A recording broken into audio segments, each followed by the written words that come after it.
रोज तोहर याद गे जई के ससुरावा में होई भी आबाद गे जई के ससुरावा में होई भी आबाद गे सुतलो में अइतै पगली रोज तोहर याद गे जई के ससुरावा में होई भी आबाद गे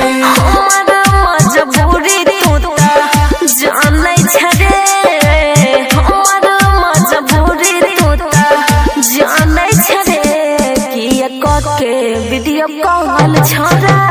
कौन छरे किया के वीडियो कॉल छोरा कौन छरे किया के वीडियो कॉल छोरा कौन छरे कॉल छोरा कौन छरे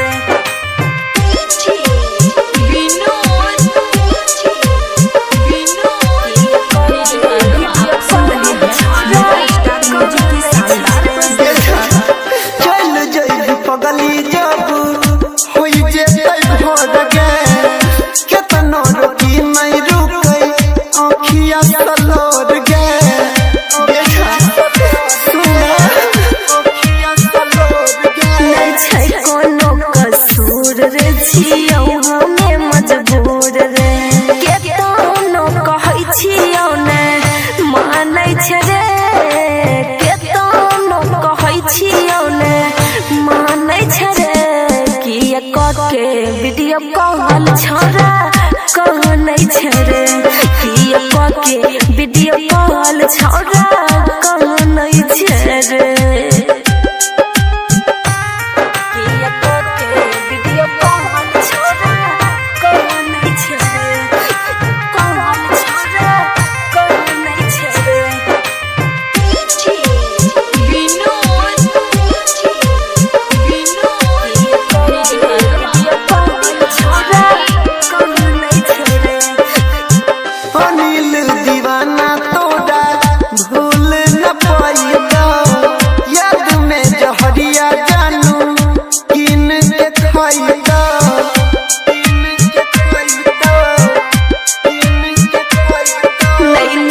खाना रे पागल कहैया जमाना रे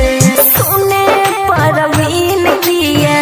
फानै छै रे राइटर नीतीश किए फानै छै रे किया के वीडियो कॉल छोरा